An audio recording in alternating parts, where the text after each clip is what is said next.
你好，欢迎收听陪你读书，我是主播小静。今天要为你解读的书是《与巴菲特共进午餐时，我顿悟到的5个真理》。下面我们会用大概15分钟的时间，简单的介绍一下这本书。本书的作者盖伊·斯皮尔毕业于牛津大学和哈佛大学，是投资公司蓝宝石基金的掌门人。一次偶然的机会，他看到了一本巴菲特传，然后就被巴菲特的价值投资理念所吸引，从此开始了模仿偶像的漫长旅程。巴菲特买哪些公司的股票，他就仔细研究这些公司。巴菲特在哪里有个见面会，不管多远，他都要赶到那里。他花了65万美元，竞拍到了在2008年6月25号这一天与巴菲特共进午餐的机会。在这顿午餐上，巴菲特和作者聊了聊投资和生活中的一些顶级智慧。后来，作者就把这顿午餐上巴菲特和他的谈话内容，多年来他对巴菲特思想的了解，以及巴菲特对自己投资和生活带来的诸多转变，写进了这本书里，系统总结成这本书与巴菲特共进午餐时，我顿悟到的5个真理。这5个真理既能用在投资上，也能教给我们生活的智慧。接下来我会为你详细讲解从巴菲特身上作者学到的5个真理。这5个真理分别是：坚持自己的原则，远离疯狂人群与噪音，永葆童真与好奇心，培养有价值的人际关系，以及忠实于自己。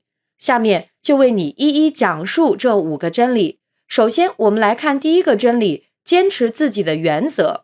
什么是坚持自己的原则呢？也就是在任何情况下，我们行为的标准只有一个，就是遵循自己的原则。其他只要是和原则相违背的，和目标不一致的，我都要一刀砍掉。举个例子，巴菲特说过一句著名的话，意思是别人贪婪使我恐惧，别人恐惧使我贪婪。这句话的深层意思是说，巴菲特在做决策的时候，不被贪婪和恐惧所束缚，只按股票最基本的价值面投资。那么，巴菲特的投资原则是什么呢？简单来说，就是8个字：低价买入，长期持有。低价买入就是找一家好的公司，以一个好的价格大量买入。那么，究竟什么是好的公司和好的价格呢？巴菲特决定是否买入一只股票的一个重要参考依据就是现在的股票价格是否低于股票的实际价值。通俗点说，也就是捡便宜，专找潜力股。而长期持有就是耐心的等待公司价值提升。用巴菲特的话说就是，如果你不打算持有一只股票10年，那么你干脆就不要买它。这个原则用巴菲特自己的话总结起来就是，把所有鸡蛋放到一个篮子里，然后小心翼翼地守护这个篮子。举个例子，本书的作者斯皮尔就用这个原则尝到了甜头。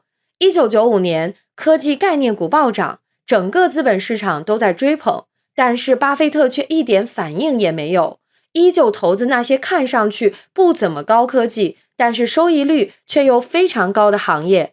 比如说可口可乐，当时有舆论就说巴菲特老了，眼光跟不上了，导致伯克希尔哈撒韦公司的股价开始不断下跌。本书的作者斯皮尔当时就用巴菲特的投资原则分析，他认为伯克希尔哈撒韦公司的股价被严重低估了。那么在整个市场都在抛售的时候，作者却用大量的资金购买了这家公司的股票。结果1997年爆发了金融危机，科技概念股又开始暴跌，巴菲特投资的企业却没受到影响。后来，作者购买的伯克希尔哈撒韦公司的股票价格翻了4倍多。好了，以上就是第一个真理，坚持自己的原则。接下来我们来看第2个真理，远离疯狂人群和噪音。上个真理讲的是我们应该做什么，这个真理讲的是我们不要做什么。疯狂的人群说的就是不理性，噪音说的其实就是和原则不相关的事情。举个巴菲特的例子，一提起股票投资，你首先想到的或许就是华尔街，还有华尔街上的豪华办公楼，办公楼里的豪华办公室，办公室里开着会，盯着电脑，打着电话的基金经理。但是如果我告诉你，世界上最有名的投资公司伯克希尔哈萨维的总部不在华尔街，不在闹市区，没有豪华办公楼，也没有豪华办公室，公司总部只有25个人，老板办公室只有16平方米，办公桌只有课桌那么大，办公桌上也没有电脑，不知道你信不信？2008年爆发全球金融危机，巴菲特就因为远离华尔街，几乎完全远离疯狂人群与噪音，所以就做出了很多正确的决策。当股市暴跌，整个市场都在抛售的时候，巴菲特却先后投资了高盛集团、通用电气、箭牌公司、陶氏化学等几家公司。虽然当时市场对巴菲特的投资不看好，他的公司股价也下跌了 30%， 但是事实证明巴菲特是对的。金融危机过后，整个股市又开始回暖，巴菲特的这几笔投资一共赚了100多亿美元，投资回报率接近 40%， 非常高了。而本书的作者当时就坐在华尔街的办公室里，眼睁睁看着手里的股价暴跌，一点办法也没有。也是在2008年6月的这次巴菲特午餐上，巴菲特给他说了个建议，你只靠大脑去过滤噪音没啥用，你需要的是正确的工作环境。于是作者当机立断，直接把公司从华尔街搬到了瑞士的苏黎世。为了给自己创造正确的工作环境，作者还直接把巴菲特的一些做法照搬了过来。结果就是因为远离华尔街，作者开始像巴菲特一样独立做决策，那当然投资的心情、看待世界的眼光都不一样了。好了，以上就是第2个真理，远离疯狂人群与噪音。接下来我们来看第3个真理，永葆童真与好奇心。什么是永葆童真与好奇心？其实说的就是幸福感的来源。很多在大城市打拼的人有个通病，每天都很焦虑，因为那些比我们牛的人还比我们努力，于是经常加班加点的工作，没有时间好好享受生活。所以很多人觉得自己不幸福。那永葆童真与好奇心真就能带来幸福感吗？其实科学家很早就发现，一件事儿不管多大，都很难给我们带来长时间的感受。比如你意外挣了一笔钱，刚开始肯定特别高兴，但是没过多久，幸福感就消失了。其实我们长时间的幸福感不是来源于生活中的大事，而是来源于生活中不断出现的小幸福。本书的作者在深入学习模仿巴菲特以前，就是那种关注赚钱多于关注生活的人。你想，作者是牛津和哈佛毕业的，受的是传统教育，一毕业就进入华尔街，天天受华尔街金钱至上的理念熏陶，上班就和打仗似的，那工作压力可想而知，什么生活满足感，那压根儿就没时间考虑。于是作者就开始研究巴菲特是怎么处理生活和工作关系的。一研究才发现，巴菲特就是通过高频次的小幸福让自己保持快乐的。举个例子，巴菲特有很多和一般投资人不一样的地方，比方说不爱热闹，不喜欢开会，手机老关机，一上班就钻在办公室看书。其实不光在工作上，在生活上也是。比方说巴菲特每天都要喝可乐，还一言不合就投资，这些年投资了不少食品相关的企业，著名的有可口可乐、百威啤酒、汉堡王，还有 DQ 冰激凌。现在网上还能找到好多巴菲特吃雪糕的照片。再比方说，巴菲特还特别爱玩桥牌，每周至少4次，每次2个小时。为此他还创办了用自己名字命名的桥牌比赛。总之，巴菲特就是通过保持童真、保持好奇心，积攒每一个小幸福，找到生活和工作的平衡的。巴菲特就说过这么一句话，我每天都跳着踢踏舞去公司，不过不是去上班，我是要去教堂画壁画。好了，以上就是第3个真理，永葆童真与好奇心。那么接下来看第4个真理，培养有价值的人际关系。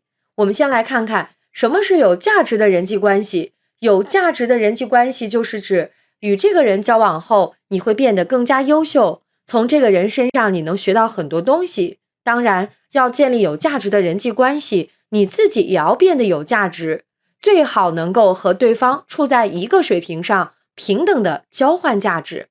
那为什么要培养有价值的人际关系呢？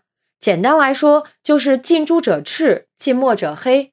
在这次午餐上，巴菲特就告诉作者，最好的学习方法就是和正确的人在一起，和更优秀的人在一起，你就会不知不觉的进步。所以说，这个真理还讲出了学习的另一条路，就是和牛人交朋友，把自己丢到牛人圈子里，因为牛人总是扎堆出现，牛人的朋友大多也是牛人，有牛人为我们做榜样，我们就有了一个足够高的参照点。那怎样选择合适的朋友呢？巴菲特就给作者说了他自己选择朋友的一个办法。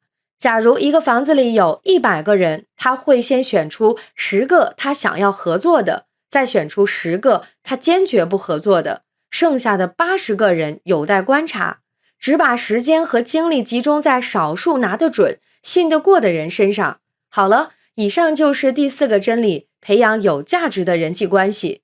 接下来我们来看最后一个真理，忠实于自己。忠实于自己就是要忠实于心中的那张内部积分卡。那什么是内部积分卡呢？巴菲特认为每个人在做决定的时候都会受到2张卡片的影响，一张内部积分卡和一张外部积分卡。内部积分卡就是自己要坚守的原则，自己内心认可的价值，而外部积分卡就是指别人的评价、公众的认可和别人的赞同。每次做选择的时候，你就拿出这个内部积分卡，然后遵循卡片上的内容做决定，每做一次就记1分，而外部积分卡呢，直接扔掉，连看都不要看。其实这2种积分卡分别代表了2种不同的人生态度。被外部积分卡左右的人，光顾着迎合别人的要求，就容易被环境所左右。反过来看，坚持内部积分卡的人，他们只管向内建设，不管别人怎么说，不管面对多大的诱惑，他只按自己认定的价值往前走。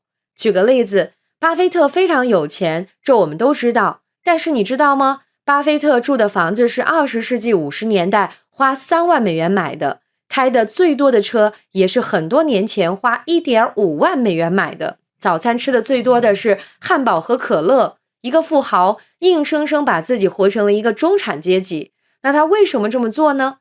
巴菲特在内心认为，赚钱是为了自由，赚够了钱，他就可以做自己想做的事情，而他最想做的事情就是为自己工作，开多少工资都是浮云。那么，作者找到了他的内部积分卡了吗？在学习和模仿巴菲特的10几年里，作者终于认识到，他并不是要成为巴菲特第2，而是要忠实于自己。不同人的抗风险能力是不同的，每个人都需要了解自己的个性特点。对于自己有了更加深刻的了解后，作者不再去追求最高利益，而是遵循内部积分卡，只寻求长期稳定收益。所以作者把很大一部分资金投给了巴菲特的伯克希尔哈撒韦公司。在他看来，无论是在经济上还是感情上，这家公司都为自己的投资提供了稳定的因素。这是因为有巴菲特的存在，在心理上会给他安全感。以上就是与巴菲特共进午餐时我顿悟到的5个真理的主要内容。感谢关注陪你读书，欢迎点赞分享，同时可以打开旁边的小铃铛，陪你读书的更新会第一时间提醒你。我是主播小静，我们下期再会。